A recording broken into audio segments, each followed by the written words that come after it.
જોઈ સજ્જન ચાલ્યા છે અને સજ્જન જ્યાં ચાલી રહ્યા છે ને એમણે દૂર એક સોનાની ઈંટ પડેલી જોઈ છે. રસ્તામાં સોનાની ઈંટને પડેલી જોઈ છે.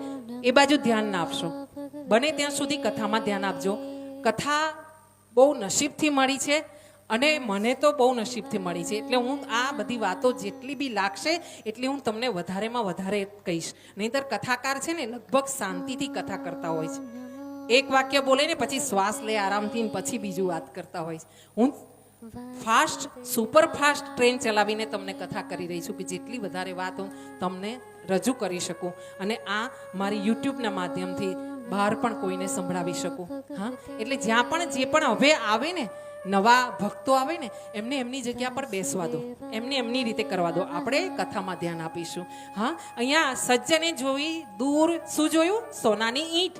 એટલે એમણે વિચાર કર્યો કે મેં ભગવાનને પ્રાર્થના કરી હતી ને કે મારે તકલીફ છે, થોડુંક ધન અર્થ આપજે પ્રભુ, લક્ષ્મીજી આપજે.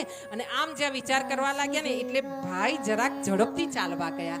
સજ્જન વ્યક્તિ ઝડપથી ચાલવા ગયો ને જરાક આગળ ચાલ્યો ને ત્યાં એક પથ્થરની ઠોકર વાગી અને એ ભાઈનો નખ તૂટી ગયો, ઊંધા માથે પડ્યો અને બીજા પથ્થર ઉપર એનું મોઢું પટકાયું એટલે આગળના 2 દાંત તૂટી ગયા ને લોહી નીકળી ગયું.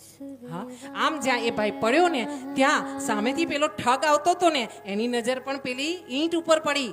હા, ચોરની 4 આંખ હોય છે એટલે એને સોનાની ઈંટ જોઈ. સોનાની ઈંટ જોઈને એટલે એ દોડતો ગયો, ફટાકથી એ ઈંટને ઉઠાવી પોતાના થેલામાં નાખીને રમતો રમતો નીકળી ગયો. એટલે આ ભાઈ જે પડ્યા હતા ને નીચે ઠોકર ખાઈને એને ભગવાનની સામે ઉપર નજર કરીને કીધું કે હા હા હા હા, હે સૃષ્ટિના સર્જનહાર, તારી તો લીલાઓ અપરંપાર છે.